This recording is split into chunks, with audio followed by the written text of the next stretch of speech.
नमस्कार, स्वागत है आपका बिहार समाचार में। चलिए जानते हैं आज की बिहार की अब तक की सबसे बड़ी और महत्वपूर्ण खबरों के बारे में। सभी खबरें आपके लिए काम की होने वाली है, पर इससे पहले अगर आप चैनल पर नए हैं तो चैनल को सब्सक्राइब जरूर कर लें ताकि आपको बिहार की हर ताजा तरीन खबरें सबसे पहले मिल सके। तो चलिए शुरुआत करते हैं आज की पहली और बड़ी खबर से।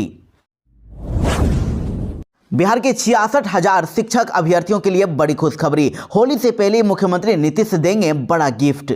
बिहार में तीसरे चरण की शिक्षक बहाली से जुड़ी एक बड़ी खबर सामने आ रही है। बीपीएससी टीआरई 3 के सफल अभ्यर्थियों को अब होली से पहले ही नियुक्ति पत्र मिलने की संभावना है। खबर है कि होली से पहले ही पटना के गांधी मैदान में नियुक्ति पत्र वितरण समारोह में मुख्यमंत्री नीतीश कुमार इन शिक्षक अभ्यर्थियों को ज्वाइनिंग लेटर सौंप देंगे और कहा जा रहा है कि आने वाले 9 मार्च को ही पटना के गांधी मैदान में नियुक्ति पत्र वितरण का कार्यक्रम आयोजित किया जाएगा, जिसमें मुख्यमंत्री शिक्षक अभ्यर्थियों को ज्वाइनिंग लेटर देंगे। बिहार के साथ ही पूरे देश के किसानों के लिए बड़ी खुशखबरी। आज खाते में आएंगे 2-2 हजार रुपए।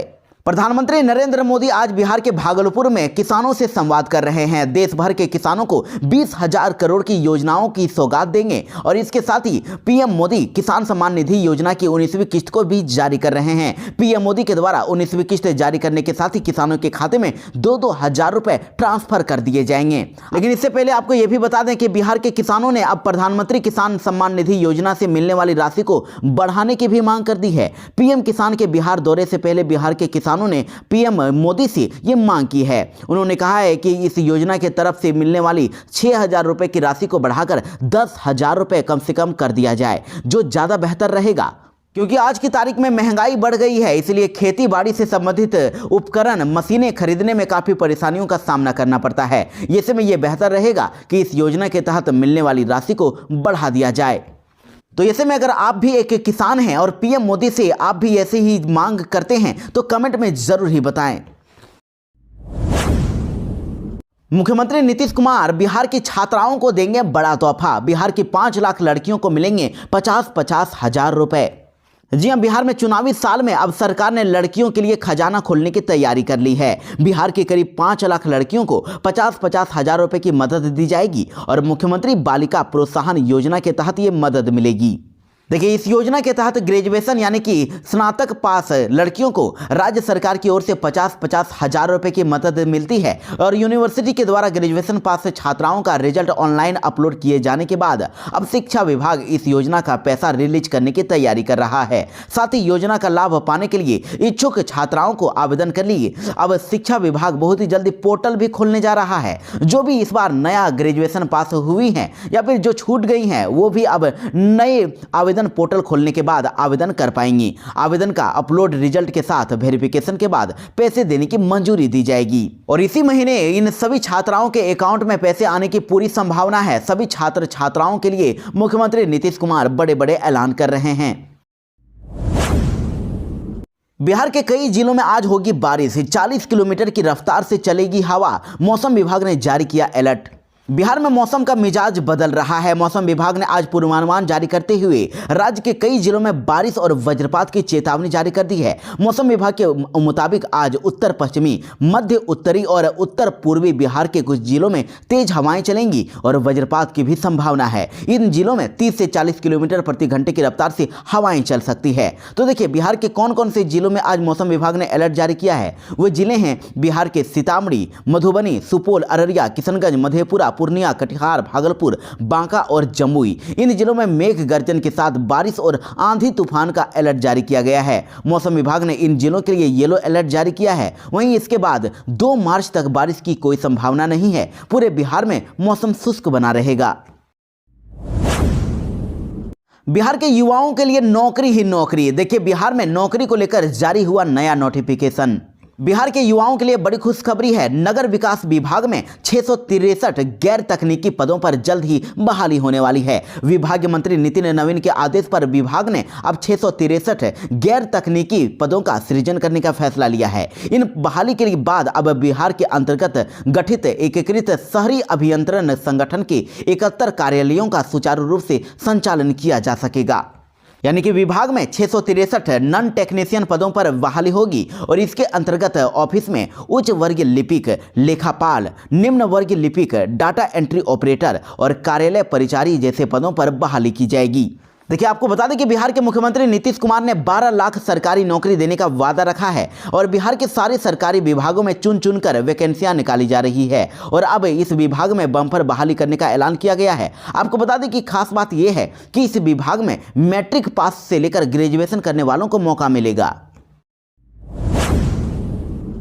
बिहार के 26 जिलों के लिए बड़ी खबर, 1 अप्रैल से लागू होने वाली है नई व्यवस्था। बिहार में पटना में ट्रैफिक नियम तोड़ने पर अब गाड़ी चालकों को आर्टिफिशियल इंटेलिजेंस यानी एआई की मदद से ऑनलाइन चालान काटा जा रहा है और ये मॉडल बिहार के 26 जिलों में अब लागू होने वाला है। 1 अप्रैल 2025 से इन जिलों में आर्टिफिशियल इंटेलिजेंस यानी एआई की मदद से गाड़ियों का चालान काटा जाएगा। इसके लिए तैयारियां शुरू कर दी गई है। देखिए, जानकारी के अनुसार विभिन्न जिलों की 80 चौक चौराहों पर अब कैमरे लगाने की प्रक्रिया तेज कर दी गई है और 31 मार्च तक इन जिलों में सीसीटीवी लगाने का लक्ष्य रखा गया है। इसके साथ ही दूसरे चरण में 120 चौक चौराहों पर भी कैमरे लगेंगे। 4 स्मार्ट सिटी वाले जिलों में पूर्व से ही यह व्यवस्था लागू है। अन्य 9 जिलों में भी एक विस्तृत कार्यक्रम के तहत सीसीटीवी कैमरे लगाए जाएंगे और सीसीटीवी के माध्यम से ट्रैफिक नियम तोड़ने वालों की पहचान होगी और उनकी गाड़ियों का ऑनलाइन चालान काटा जाएगा। और बिहार के जिन जिलों में अब ऑनलाइन चालान काटने की व्यवस्था शुरू होगी उनमें मधेपुरा, औरंगाबाद, अरवल, सुपौल, नवादा, जहानाबाद, समस्तीपुर, शेखपुरा, जमुई, मधुबनी, बांका, लखीसराय, अररिया, कटिहार, किशनगंज, बक्सर, कैमूर, रोहतास, गोपालगंज, सिवान, शिवहर, सीतामढ़ी, वैशाली, मोतिहारी और खगड़िया जिला शामिल है।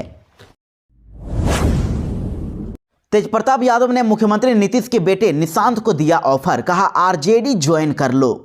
जी हां, देखिए, बड़ी खबर आ रही है। पूर्व मंत्री तेजप्रताप यादव ने मुख्यमंत्री नीतीश के बेटे निशांत को आरजेडी ज्वाइन करने का ऑफर दे दिया है। पत्रकारों से बातचीत करते हुए तेजप्रताप यादव ने कहा कि निशांत को आरजेडी ज्वाइन कर लेना चाहिए। उन्होंने कहा कि वो यंगस्टर है और हम और तेजस्वी भी यंग हैं और हर कोई सोचता है पाइपलाइन में लगाकर आगे निकल जाएं।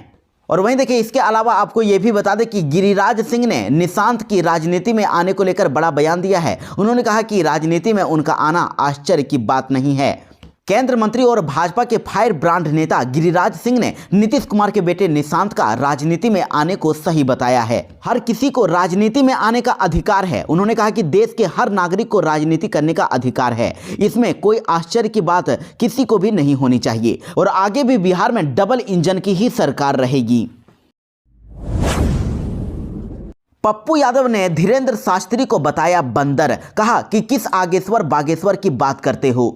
जी हां, देखिए, बड़ी खबर आ रही है। पूर्णिया सांसद पप्पू यादव ने बागेश्वर धाम के पीठाधीश्वर पंडित धीरेन्द्र कृष्ण शास्त्री को बंदर बता दिया है। उन्होंने धीरेन्द्र शास्त्री के उस दावे को भी खारिज कर दिया जिसमें उन्होंने 60 करोड़ लोगों की महाकुंभ में स्नान करने की बात कही थी और इस पर केंद्रीय मंत्री गिरिराज सिंह ने अब तीखी प्रतिक्रिया भी दे दी है। देखिए, पहले तो आपको ये बता दें कि पप्पू यादव बेगूसराय पहुंचे थे जहां पर वो मीडिया के सवालों का जवाब दे रहे थे और इसी बीच उनसे जब पत्रकारों ने पंडित धीरेन्द्र कृष्ण शास्त्री से जुड़ा सवाल पूछा तो वो भड़क गए। उन्होंने कहा कि हमको तो समझ में नहीं आता है कि आप लोग किस आगेश्वर बागेश्वर की बात करते हैं। ये आस्था से जुड़ी चीज है। जब बागेश्वर और उनके माँ बाप पैदा भी नहीं हुए थे तब से कुंभ चला आ रहा है। इसको कुंभ का क्या पता है? ये तो लोग तो बंदर हैं और हम ऐसे बाबाओं को बंदर कहते हैं जो कुछ भी बोल देता है, इसलिए हम बंदर आदि का चर्चा नहीं करते। लेकिन इसी बीच आपको यह भी बता दें कि बेगूसराय के बीजेपी सांसद और केंद्रीय मंत्री गिरिराज सिंह से सवाल पूछा गया तो उन्होंने कहा कि जिसको जो मन होता है बोलता है, बोलने वालों को अपनी समझ होनी चाहिए। धीरेन्द्र शास्त्री एक सनातन के बड़े संत हैं, किसके बारे में कौन से शब्द का प्रयोग करना चाहिए ये सभी को सोचना चाहिए। इस दौरान उन्होंने पीएम मोदी के बिहार दौरे को लेकर भी अपनी बात रखी। जेडीयू पार्टी ने आरजेडी पर किया पोस्टर वार, आरजेडी सुप्रीमो के परिवार पर कसा तंज। जी हां, देखिए, बिहार में चुनाव से पहले बिहार में राजनीतिक दलों के बीच पोस्टर वार तेज हो गया है। अब जेडीयू ने एक पोस्टर के जरिए पूरे लालू परिवार पर एक साथ निशाना साध दिया है। देखिए, दरअसल जेडीयू के आधिकारिक एक्स हैंडल पर एक पोस्टर शेयर किया गया है। इस पोस्टर में पूर्व मुख्यमंत्री लालू प्रसाद यादव और उनकी पत्नी राबड़ी देवी के साथ पूरे परिवार को दिखाया गया है और सभी की तस्वीर इस पोस्टर में है। और लालू परिवार के तस्वीरों वाली इस पोस्टर में लिखा गया है, लालू के बच्चों का भविष्य बताने के चक्कर में आप अपने बच्चों का भविष्य खराब ना करें। इस तस्वीर को शेयर करते हुए जेडीयू के आधिकारिक हैंडल पर लिखा गया है, जंगल राज के सूत्रधार लालू यादव के बच्चों का भविष्य संवारने के चक्कर में आप अपने बच्चों का भविष्य दांव में न लगाएं, याद रखिए। बिहार के मुजफ्फरपुर में चला अवैध नर्सिंग होम पर प्रशासन का डंडा, 15 को किया गया सील। बिहार के मुजफ्फरपुर जिले में अवैध नर्सिंग होम के खिलाफ जिला प्रशासन की टीम ने विशेष अभियान चलाया। खास करके जिले के मेडिकल कॉलेज के आसपास कुकुर मुत्ते की तरह कई अवैध नर्सिंग होम संचालित किए जा रहे हैं। तो ये एसडीओ पूर्वी अमित कुमार के नेतृत्व में स्थानीय विकास और जिला प्रशासन के साथ साथ पुलिस की टीम संयुक्त रूप से अभियान का हिस्सा बनी और इस दौरान करीब 1.5 दर्जन से अधिक नर्सिंग होम का जाँच पड़ताल किया गया, जिसमें कुछ भी ठीक नहीं था। इसके बाद 15 नर्सिंग होम को मजिस्ट्रेट की मौजूदगी में पुलिस की टीम ने सील कर दिया है। मामले पर एसडीओ पूर्वी अमित कुमार ने कहा है कि निजी नर्सिंग होम के खिलाफ विशेष अभियान चलाया गया, जिसमें करीब 17 नर्सिंग होम का जांच पड़ताल की गई। बिहार में एक्सीडेंट की शिकार हुई महाकुंभ से लौट रही स्कॉर्पियो, 3 लोगों की हुई दर्दनाक मौत। बिहार के कैमूर में दर्दनाक सड़क हादसे में 3 लोगों की मौत हो गई है। रविवार की सुबह महाकुंभ से लौट रही तेज रफ्तार स्कॉर्पियो ने एनएच पर सड़क किनारे खड़े कंटेनर में जोरदार टक्कर मार दी और घटना कुदरा थाना क्षेत्र की चिलबिली के पास की है। आपको बता दें कि झारखंड के धनबाद से कुछ लोग स्कॉर्पियो पर सवार होकर प्रयागराज गए थे और महाकुंभ में स्नान करने के बाद सभी लोग वापस घर लौट रहे थे। तभी कुदरा थाना क्षेत्र के चिलबिली के पास तेज रफ्तार स्कॉर्पियो ने नेशनल हाईवे पर सड़क किनारे खड़े कंटेनर में जोरदार टक्कर मार दी और इस हादसे में स्कॉर्पियो सवार महिला के साथ ही 3 लोगों की जान चली गई है, जबकि 4 लोग बुरी तरह से घायल हो गए। तो पुलिस ने अब घायलों को इलाज के लिए स्थानीय अस्पताल में भर्ती कराया है और मृतकों के शव को पोस्टमार्टम के लिए भेज दिया गया।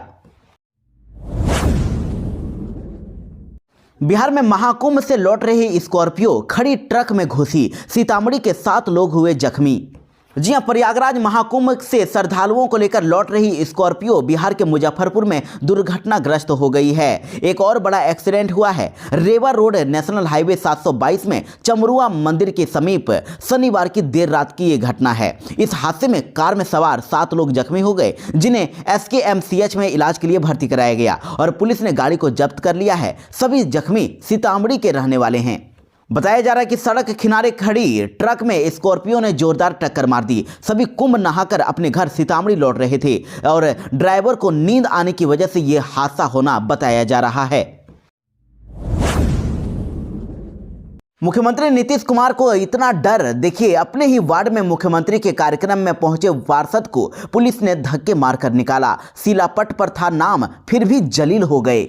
बिहार के मुख्यमंत्री नीतीश कुमार को क्या इतना डर लग रहा है? देखिए उनके ही कार्यक्रम में आम लोगों की एंट्री बंद कर दी गई है। मीडिया को उनके आसपास फटकने तक नहीं दिया जाता। लेकिन अब तो हद हो गई है। देखिए पटना में अपने वार्ड में मुख्यमंत्री के उद्घाटन कार्यक्रम में पहुंचे एक वार्ड पार्षद को पुलिस ने धक्के मारकर निकाल दिया और इसका वीडियो अब वायरल हो रहा है।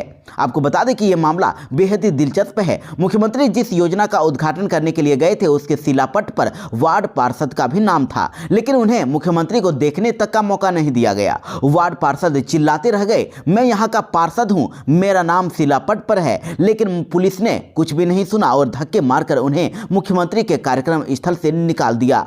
आपको बता दें कि यह वाकया 21 फरवरी का है, जब नीतीश कुमार अपनी प्रगति यात्रा के दौरान पटना शहर के कदमकुआं इलाके में 2 मंजिला वेडिंग मार्केट का उद्घाटन करने के लिए पहुंचे थे। और इस वार्ड के पार्षद हैं आशीष कुमार सिन्हा। आशीष कुमार सिन्हा नगर निगम की स्थायी सशक्त समिति के सदस्य भी हैं। चूंकि ये योजना नगर निगम की थी, इसलिए स्थानीय वार्ड पार्षद आशीष कुमार सिन्हा को कार्यक्रम में शामिल होने का न्योता मिला था। पीएम मोदी के भागलपुर दौरे को लेकर पप्पू यादव ने जमकर कोसा, कहा इन मुद्दों पर चर्चा ही नहीं हो रही। जी हां, प्रधानमंत्री नरेंद्र मोदी आज भागलपुर में आ रहे हैं, जहां 13 जिलों के किसानों से वो संवाद करेंगे। लेकिन इससे पहले देखिए, पूर्णिया सांसद राजेश रंजन उर्फ पप्पू यादव ने अब बंगलोर की तर्ज पर सीमांचल और कोसी में मक्का एवं मखाना की खरीदारी की मांग केंद्र सरकार से कर दी है। उन्होंने कहा कि ऐसी व्यवस्था हो कि किसान अपने उत्पादन बेचने का काम नहीं करें, बल्कि उत्पादन देने की बात करें। देश भर के लोग खरीदारी करने यहाँ पर आएँ और कोसी और सीमांचल में मक्का का उत्पादन अधिक होता है, लेकिन मार्केटिंग की समुचित व्यवस्था नहीं होने से किसान ठगा हुआ महसूस करते हैं। इसलिए पीएम नरेंद्र मोदी के भागलपुर दौरे से पहले पप्पू यादव ने उनसे कई सवाल पूछ दिए हैं। देखिए, पप्पू यादव ने पीएम मोदी से जमकर उनको कोसा है। कहा कि प्रधानमंत्री नरेंद्र मोदी भागलपुर तो आ रहे हैं, लेकिन भागलपुर का सिल्क उद्योग, भागलपुर का एयरपोर्ट, मुंगेर में संस्कृति महाविद्यालय और मुंगेर की बंदूक फैक्ट्री, जमालपुर में रेल कारखाना के बारे में कोई चर्चा क्यों नहीं की जा रही है। बिहार में चीनी का उत्पादन 48% था, जो अब 18% हो गया है। बिहार में जूट मिल, चीनी मिल, फूड प्रोसेसिंग पर कोई चर्चा नहीं की जा रही है। और कोरोना के बाद 1300 फैक्ट्रियां बंद हो गई है, चीनी मिल बंद हो गया है। चीनी मिल खोलने के लिए कोई योजना ही है या नहीं है। बड़े बड़े फैक्ट्री भारत से निकल गए हैं। इसके साथ ही पप्पू यादव ने कहा कि पूर्णिया को उपराजधानी का दर्जा मिलना चाहिए। बिहार के सहरसा में 54 दुकानदारों को रेलवे ने दिया नोटिस। 60 साल पुरानी दुकानें 10 दिन में खाली करने का दिया आदेश। जी हां, सहरसा में रेलवे प्रशासन ने 54 दुकानदारों को 10 दिनों के भीतर ही दुकान खाली करने का नोटिस जारी कर दिया है। इन दुकानदारों को बिना किसी पुनर्वास योजना के बेदखल करने का आदेश दिया गया है। आपको बता दें कि पूर्व विधायक किशोर कुमार मुन्ना ने रेलवे गुदरी दुकानदार संघ के प्रतिनिधिमंडल के साथ सहायक रेल मंडल अभियंता से मुलाकात की। उन्होंने दुकानदारों के पुनर्वास की मांग को लेकर भी ज्ञापन सौंपा है। ये सभी दुकानदार पिछले 60 से 70 सालों से रेलवे की जमीन पर व्यवसाय कर रहे हैं, बिजनेस कर रहे हैं। वे नियमित रूप से किराया और जीएसटी का भुगतान करके रेलवे को राजस्व भी दे रहे हैं। दुकानदार संघ ने इन दुकानदारों को अब ऑप्शनल पुनर्वास योजना के तहत उचित व्यवस्था देने की मांग की है। बिहार के वैशाली में नाव पर फोटो लेते समय 6 लड़के डूबे, 2 की हो गई मौत। जी हां, बिहार के वैशाली जिले से बड़ी खबर है। सेल्फी लेने के चक्कर में कल 2 लड़कों की तालाब में डूबने से मौत हो गई और यह घटना भगवानपुर थाना क्षेत्र के ललपुरा गांधी मैदान के पास की है। बताया जा रहा है कि 6 लड़के पोखर में नाव पर चढ़कर सेल्फी ले रहे थे और तभी नाव डगमगाने लगी और उसमें पानी भर गया। सभी लड़के पानी में डूब गए और इनमें से 4 लोगों को तैरना आता था, जो बचकर किसान किनारे आ गए, लेकिन वहीं 2 अन्य लड़कों की डूबने से ही मौत हो गई। वैसे घटना के बाद मौके पर अफरा तफरी मच गई और आनन फानन में ग्रामीणों की मदद से तालाब में डूबे लोगों को, किशोरों को खोजबीन की गई। दोनों को तालाब से बाहर निकाला गया, परंतु उन्हें अस्पताल ले जाया गया, जहां डॉक्टर ने उन्हें मृत घोषित कर दिया। भाषण करते समय बहक गए तेजस्वी यादव, बीजेपी नेताओं को बता दिया चोर। जी हां, बिहार में इस साल जो विधानसभा चुनाव होने वाले हैं और बिहार में चुनावी डंका बजने से पहले ही सियासी चहल पहल भी जोरों शोरों पर है। देखिए, नीतीश कुमार ने एक तरफ जहां प्रगति यात्रा की, तो वहीं तेजस्वी यादव ने कार्यकर्ता दर्शन कार्यक्रम रखा और एनडीए के दलों का संयुक्त सम्मेलन भी चल रहा है। और सभी कार्यक्रमों में एक बात कॉमन है कि अपने विरोधियों पर वो जुबानी हमला बोलने में कोई भी पीछे नहीं है। एक दौरे में कई बार भाषाएं, मर्यादाएं भी टूट रही हैं। देखिए, नेता प्रतिपक्ष तेजस्वी यादव ने एक कार्यक्रम में भाषण करते समय बहक गए। आरक्षण के मुद्दे पर बोलते समय उन्होंने बीजेपी के नेताओं को चोर कह दिया। आपको बता दें कि पटना में चंद्रवंशी समाज के सम्मेलन की यह बात है। तेजस्वी यादव को इसमें बतौर गेस्ट आमंत्रित किया गया था। जब नेता प्रतिपक्ष तेजस्वी यादव भाषण देने के लिए आए तब और बोलते बोलते वो आरक्षण पर आ गए। तेजस्वी यादव बताने लगे कि कैसे बीजेपी की वजह से पिछड़े समाज को घाटा हो रहा है। कहने लगे कि हम लोगों ने आरक्षण की सीमा को 50 से बढ़ाकर 65 कर दिया और 10% ईवीएस ऊपर से, लेकिन कोर्ट के आदेश पर फिर यह सीमा 50% हो गई है। इसी तरह तेजस्वी यादव ने बीजेपी वालों को आरक्षण खोर, आरक्षण चोर कह दिया।